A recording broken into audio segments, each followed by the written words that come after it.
Hola, queridos y queridas, un saludo nuevamente quiero enviarte y estamos ya en nuestra sesión número 4 de este módulo 4, en un recorrido que yo espero que el Señor haya bendecido enormemente tu vida. Queremos en esta sesión trabajar algunas estrategias y algunos pasos que son necesarios como iglesia y como personas que nos permita crear todo un soporte y factores protectores que nos ayuden a hacerle frente a la crisis y también a las situaciones de estrés. Es el tema que vamos a estar desarrollando en esta sesión. Y cuando nosotros justamente pensamos en este tema, me vienen dos preguntas. La primera pregunta es, como iglesia o como movimiento estudiantil, ¿cómo estamos trabajando para el fortalecimiento de la salud mental? Pero también me viene esta pregunta, ¿cómo nos cuidamos aquellos que cuidamos a otras personas? Entonces, hoy a través de esta sesión, quiero trabajar un poquito qué aspecto y cuáles son esos factores protectores y estrategias que nosotros debemos trabajar para justamente el cuidado de nuestra salud mental y hacerlo como una intervención preventiva. O sea, antes de que haya una intervención en crisis, es mejor la intervención primaria, que es totalmente preventiva. Y nosotros estamos frente a la pospandemia, después de toda la situación de crisis que hubo en el 2020, que se alargó al 2021 y que hoy, en el 2023, estamos todavía viviendo las secuelas y los efectos pospandemia. Y la realidad que trajo el COVID, la realidad que trajo la pandemia, primeramente introdujo al mundo entero en una crisis. Ya hemos hablado un poquito de eso en las sesiones anteriores. Hubo una crisis de salud a nivel mundial, pero que tuvo sus secuelas desde una perspectiva económica, de una perspectiva relacional, desde una perspectiva social. Sabemos que las iglesias, las organizaciones, fueron afectadas y los movimientos estudiantiles también fueron afectados.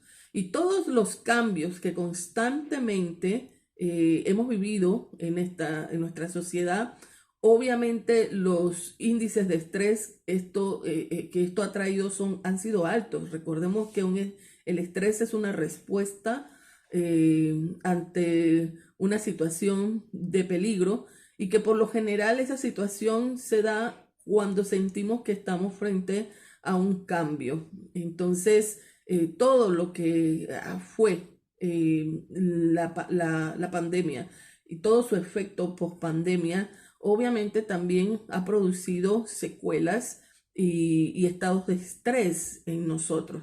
Por ejemplo, si pensamos en el movimiento estudiantil, eh, los horarios, las largas jornadas de trabajo se alargaron, las transiciones de liderazgo han sido un factor que ha producido estrés también en nuestro movimiento. Eh, el cierre que hubo de algunos grupos en algunas ciudades, obviamente también han sido factores estresantes para nosotros. Y nuevamente surge la pregunta, ¿cómo nosotros como líderes que estamos pastoreando podemos cuidar de nuestra salud mental y hacer una intervención preventiva que nos ayude a no caer en una situación de crisis?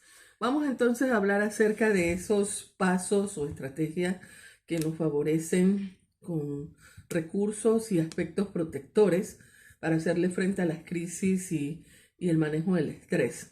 Yo quiero primeramente hablar del aspecto individual, es decir, cómo podemos nosotros como personas que estamos cuidando a otras, desarrollar. Y también son consejos que podemos dar a las personas a quienes estamos cuidando de cómo crear esos recursos para su vida.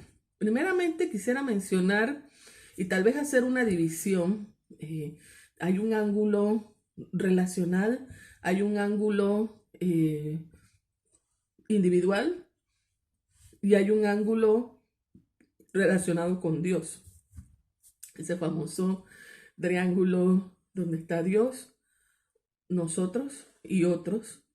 Y en la medida en que haya una buena relación con Dios, tendremos una buena relación con nosotros y vamos a tener también una buena relación y armonía con el otro. Entonces, veamos esos pasos desde estas tres dimensiones diferentes. Pensamos primeramente en la parte individual. Pensemos entonces primeramente en relación de nosotros y Dios. Y en este primer aspecto, esta primera estrategia es lograr planificarnos de tal manera que busquemos la sabiduría de lo alto a través del estudio de la palabra y a través de nuestra devoción con Dios. Entonces, estos son espacios donde nosotros debemos procurar crecer en intimidad con Dios, que lo podemos hacer desde la lectura bíblica, los tiempos a solas con Dios, en oración, llevar un diario devocional, practicar diferentes disciplinas espirituales como el retiro, como el tiempo de silencio con Dios, la meditación, en fin, una serie de disciplinas espirituales que nos permitan esa comunicación e interacción e intimidad con Dios. Lo importante es que nosotros a través de estas disciplinas podamos cultivar e interactuar con Dios. Y no hay duda que nuestra relación con Dios se convierte en una de las primeras estrategias que nos permite al ser humano trabajar con nuestras emociones y estar preparado para esas diferentes eventualidades o situaciones que pueden traer crisis y pueden traer estrés. El otro aspecto y está relacionado con nuestra relación con nosotros mismos. Primero hablamos de nuestra relación con Dios y ahí entra todas las disciplinas espirituales que nosotros podamos trabajar y cultivar y que nos den una base sólida para hacerle frente al diario vivir, a las emociones y situaciones que nos tocan bregar. Pero este segundo ángulo que está relacionado con nosotros, primero quisiera comenzar con ese famoso aspecto de 4 espacios que no podemos dejar de trabajar, y es la alimentación, la sed, ¿verdad? El ejercicio y el descanso. Entonces aquí, aunque esto parezca pues muy, digamos, humano, pues sí, nosotros como seres humanos necesitamos tener los recursos indispensables para en un momento dado saber enfrentar más una situación o hacerlo de mejor manera. Entonces es importante que nosotros nos alimentemos bien, que podamos tener acceso a una dieta balanceada, rica en proteínas, rica en los nutrientes que son necesarios para mantener una buena salud. Sumado a eso, la ingesta de suficiente agua, de acuerdo a nuestro peso, a nuestra altura, tomar el agua que es necesaria. Sumado a eso, pues el hacer actividades que nos permitan ejercitarnos, como caminar, como manejar bicicleta, natación. En algunos casos, los que son más deportistas, pues corren o hacen algún tipo de dinámica en los gimnasios.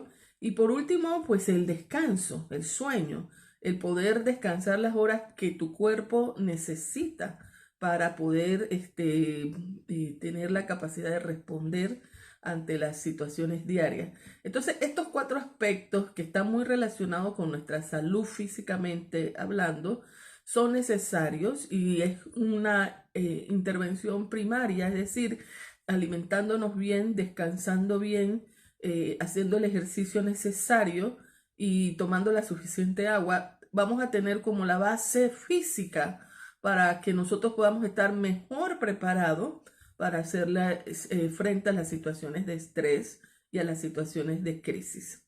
En la línea del trabajo con nosotros, yo también te sugeriría que es importante los límites. Y este es otro aspecto. el poner límites. Algo que nos ayuda a cuidarnos y a cuidar a otros también es la capacidad de nosotros poner límites. Y la verdad es que cuando hablamos de poner límite, en la frase suena sencilla. En la práctica se hace un poco difícil, sobre todo cuando nos cuesta decir no o cuando nos saturamos de responsabilidades que no podemos manejarlas todas. Y justamente muchas veces cuando la gente piensa en estrés, piensa en el mal manejo del tiempo. Y puede ser que algunas crisis surgen porque la persona se siente saturada, se siente sobrepasada de las responsabilidades que tiene.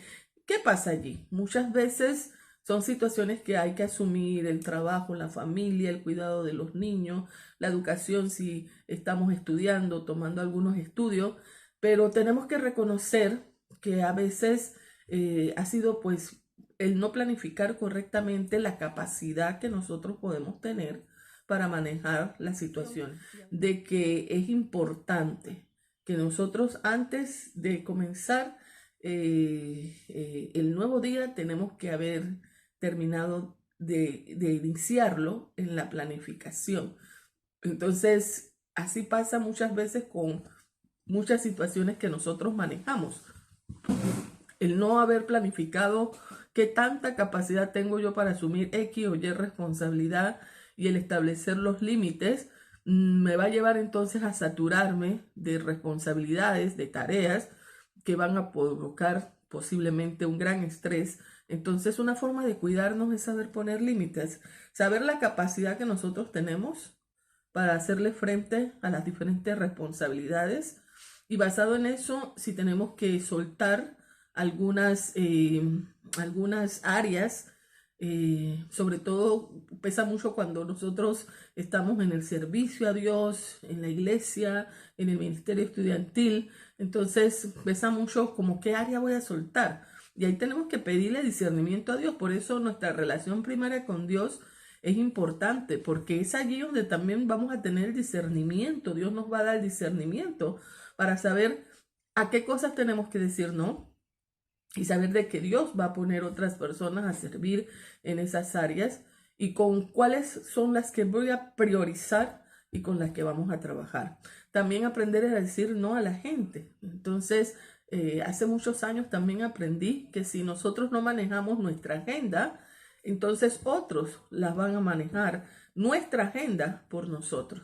Entonces hay que saber decir no, saber reconocer hasta dónde llega nuestra capacidad y saber entonces priorizar y equilibrar cuáles son aquellos asuntos, aquellas tareas a las que le voy a dedicar tiempo.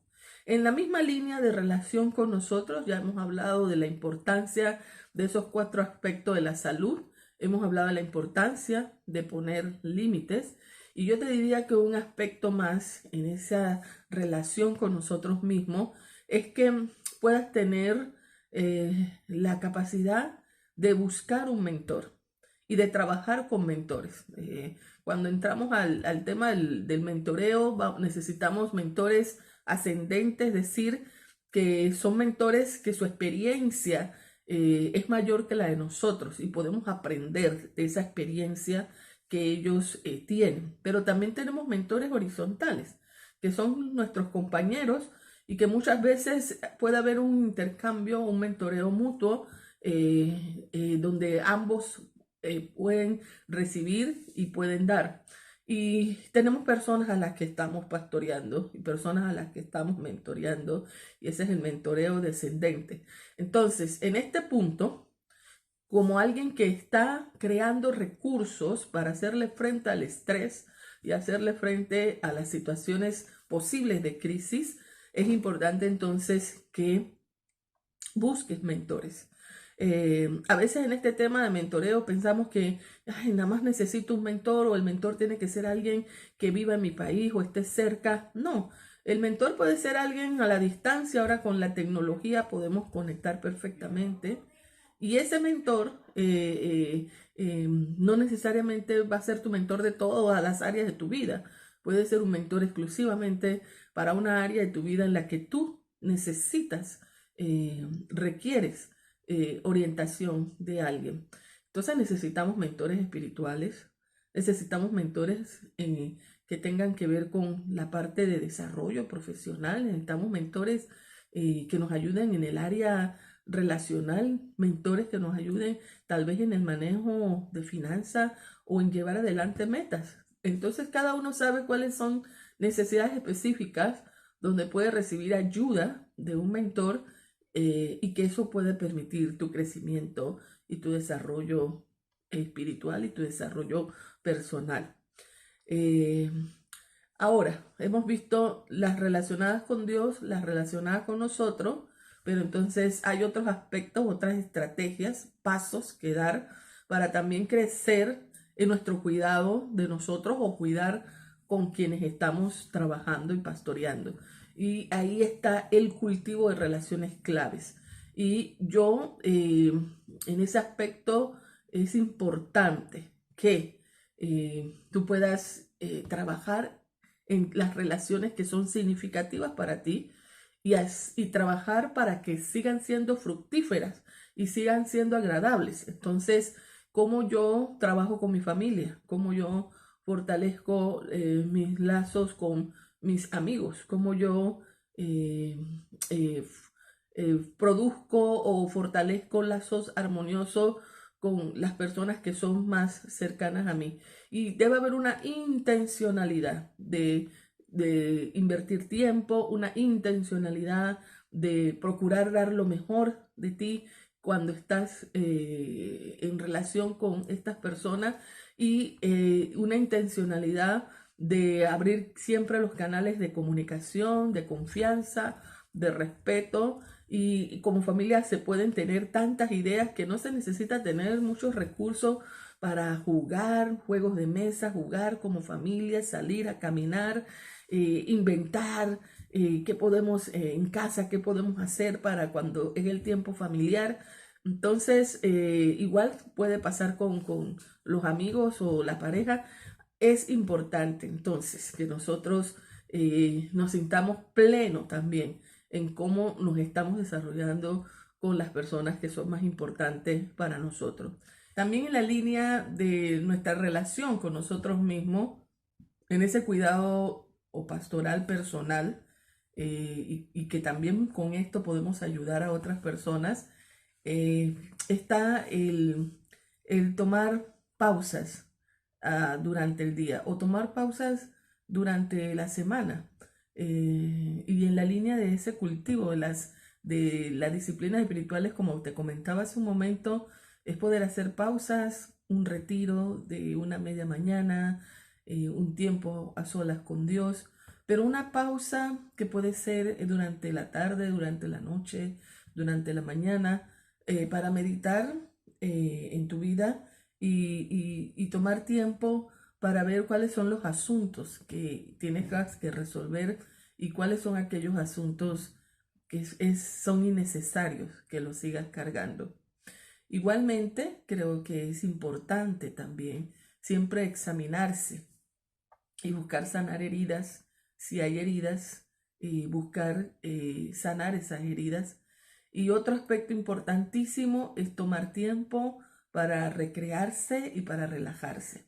Recuerda que el Señor estableció que al séptimo día nosotros pudiéramos descansar, recrearnos en Él y que la recreación es parte de nuestra adoración a Dios. Entonces es importante para manejar la tensión, el estrés que diariamente podemos estar llevando, es tomar pautas o pausas en nuestra vida de relajación.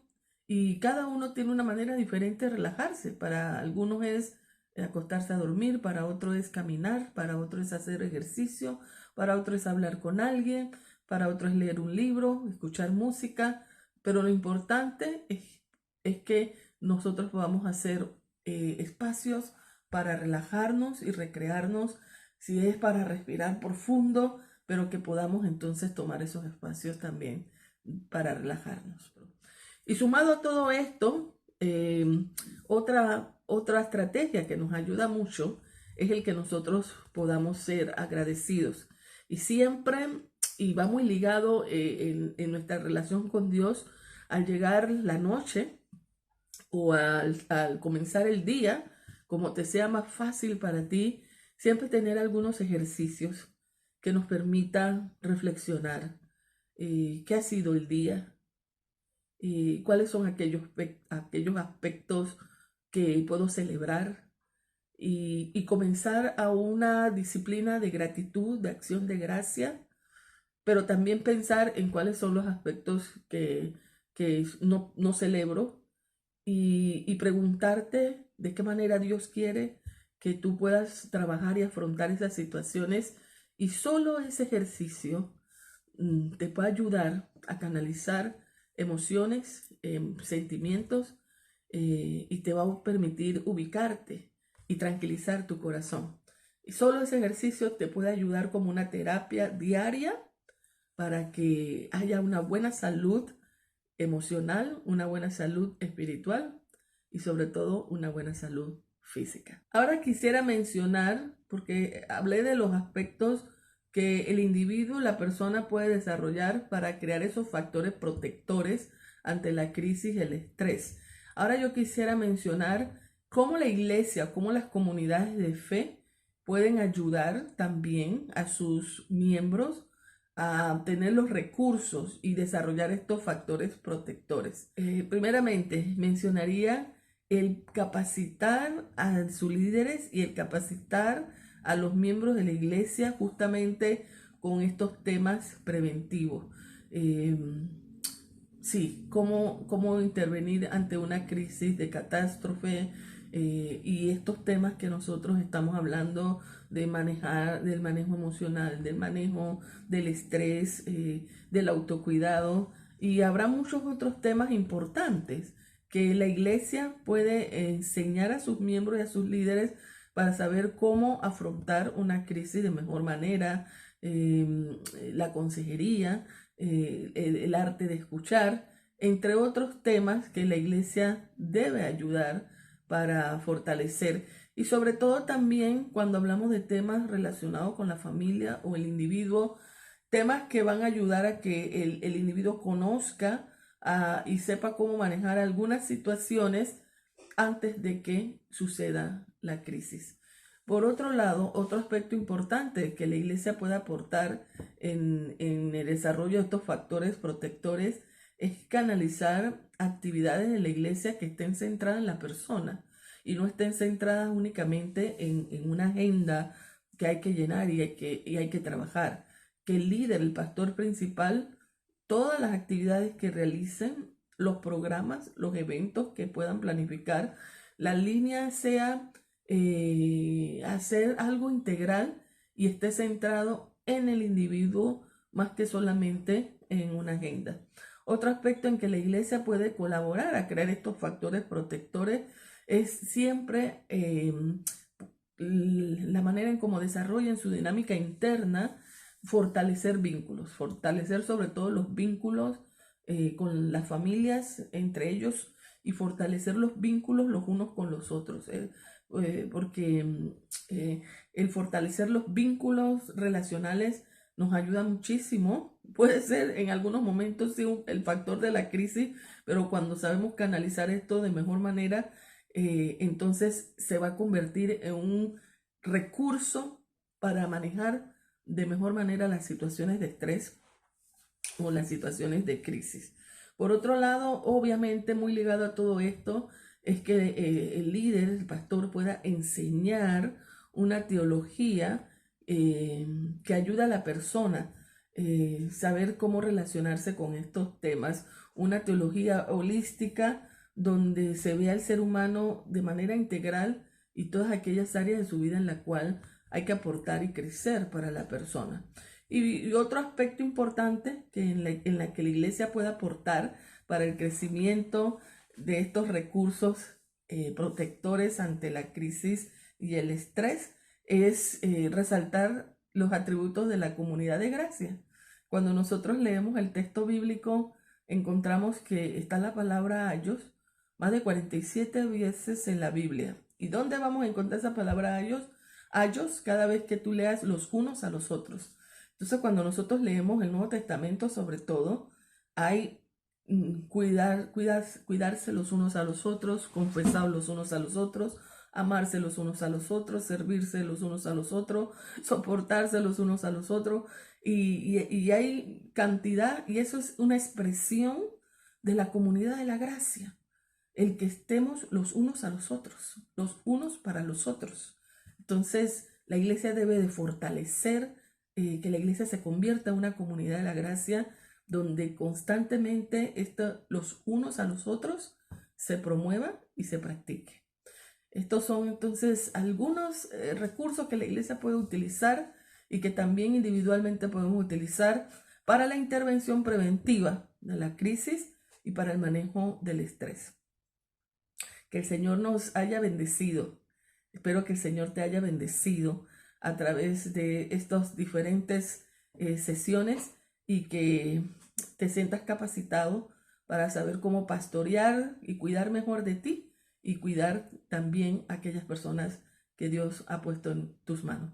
Muchas bendiciones y abrazos. Bien, otro aspecto que yo quisiera compartir con ustedes es el tema de la resiliencia. Porque cuando nosotros somos personas resilientes, vamos a estar capacitados de mejor manera para hacerle frente a situaciones de crisis y situaciones de estrés. Ahora, cuando pensamos en resiliencia, la resiliencia pareciera un término nuevo, pero no es tan nuevo, es algo que viene acuñándose aproximadamente desde el siglo pasado, los años 90, y la resiliencia sin duda viene desde la física, porque tenía que ver con aquellos materiales que son difíciles de trabajar y que por ser difíciles de trabajar pasan por situaciones extremas y de fuerza más que nada, pero esos materiales, a pesar de la fuerza que se le imprima, tienen la capacidad de mantenerse en su estado. Entonces, este término de resiliencia, que viene del latín resilo, que significa saltar, rebotar, volver atrás, o sea, como volver a resurgir, en pocas palabras, de ahí viene el término resiliencia, que fue adoptado posteriormente por las ciencias sociales, sobre todo por la psicología. Cuando entonces nosotros pensamos en la resiliencia no es un rasgo con el cual la persona nace. La resiliencia es un rasgo que la persona desarrolla a través de su vida. Entonces, va a depender de la persona el que pueda desarrollar la resiliencia como un rasgo de su personalidad. Y está muy relacionado, las personas relacionan este término con aquella frase que viene acuñada por el señor Nelson Mandela cuando él dice: soy el amo de mi destino, soy el capitán de mi alma. Entonces, lo habitual en la resiliencia no es la capacidad del ser humano de que, a pesar de pasar por una situación de crisis, se mantenga invulnerable y la situación no causó ningún tipo de daño en su vida. Esa no es la idea de resiliencia. La idea de resiliencia es que, a pesar de que la persona ha experimentado una situación de desgaste o una situación difícil de crisis a su vida y se ha hecho vulnerable ante esa situación, luego de superar la crisis se transformó en un crecimiento para la persona, vuelve a un nuevo equilibrio luego de ese periodo de crisis. Es también las personas que, a pesar de estar pasando o de haber pasado por situaciones difíciles de afrontar o crisis, durante el desequilibrio mantuvieron los recursos necesarios para mantenerse o sacar el mejor provecho en esa situación de vulnerabilidad. Entonces, así podemos entender la resiliencia. Claro, hay factores que van a ayudar a una persona a ser resiliente, y los autores mencionan tres aspectos importantes, que son las tres famosas C. el compromiso, el control y el último factor es el cambio. Entonces, ¿a qué nos referimos con compromiso? Las personas que están comprometidas con sus metas, con sus objetivos y van camino hacia esas metas, camino hacia esos objetivos, no son meros espectadores, son proactivos. Por lo general, esta es una característica que facilita el desarrollo de la resiliencia en la vida de una persona. Otro aspecto es la capacidad de control, un poco como lo decía en la frase, soy el amo de mi destino. Entonces, la persona, su mentalidad es, las situaciones que me suceden no solamente son casualidades y yo puedo manejarlas y debo controlarlas. Entonces, la persona busca mantener el control ante esas situaciones que le acontecen. Y la tercera C es la C del cambio, y la persona tiende a ver el cambio como parte de la dinámica de la vida y no lo contrario. Entonces, estos tres aspectos ayudan a que una persona pueda desarrollar la resiliencia en su vida personal. Y hay varios rasgos de nuestra personalidad que ayudan también a que la persona pueda ser resiliente. Factores como los valores de la persona, factores como la capacidad de afrontamiento ante la situación que la persona pueda tener, sus creencias en Dios, su fe aporta mucho para que una persona pueda ser resiliente. También su satisfacción en el plano familiar, en el plano laboral o en el plano personal, entre otros factores, facilitan el desarrollo de la resiliencia en la persona. Y sin duda el aspecto social, alguien que haya sido capaz de orientar, de mentorear a esa persona, va a ayudar mucho también en el desarrollo de la resiliencia. Quiero presentar una entrevista a continuación, una amiga que ella ha pasado por, enviudó, murió su hermano posteriormente y en última instancia ella está luchando contra un cáncer. Sin embargo, la resiliencia de esta persona, la capacidad de esta persona de manejar esos cambios y las crisis diferentes que le ha acontecido es muy buena. Y quisiera entonces invitar a esta licenciada, la licenciada Maggie Cook, que nos comparta un poco de su vida y en la línea del tema la resiliencia.